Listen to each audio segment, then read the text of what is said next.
哟，在外流浪久了，你始终要回家。就算累得趴下，你还想继续挣扎。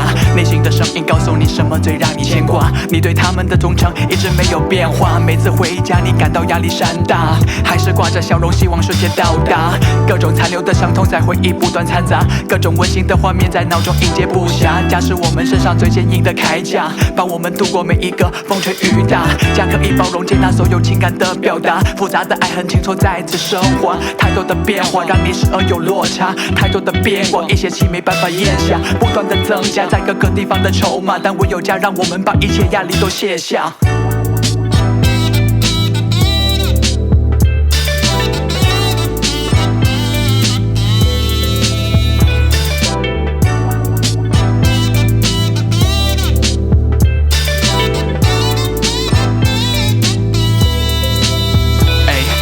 晚上夜花朵，越野草本異強，飽經風霜，接受大自然滋養。每一次成長，包含自強嘅力量，永遠保持嗰一份簡單溫順善良。成長需要經歷幾多人情冷暖，成熟又要經過幾多挫折同心酸。每個人內心深處最柔軟嘅一面，可能就係嗰幾十平米嘅位置。無論去到咗邊，你始終要返屋企。到咗一定年紀，對外界停止好奇，或者冇人明白你內心嘅顛沛流離，體會一路上酸甜苦辣各種滋味，絕對唔會忘記返屋企嘅距離，冇辦法去迴避返屋企嘅動機，忍唔住會想起返屋企嘅驚喜。打開門聞到飯菜嘅香味。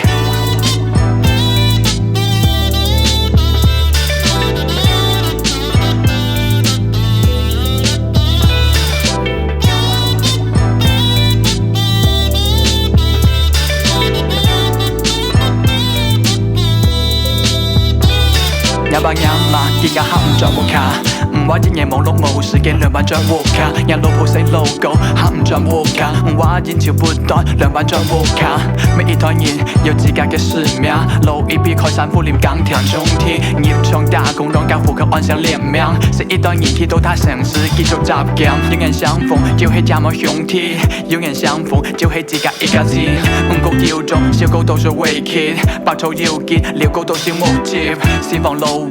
一出一落兜兜企企，先言嬌豔，言來願望合合理理，命運安排世事無常生生世世，春夏秋冬要記得一直陪着你。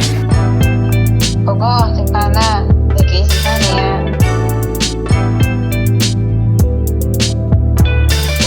做啊，係咪女啊？好嘅，食得飯嘅啦，等你食飯啦嚇，好嘅。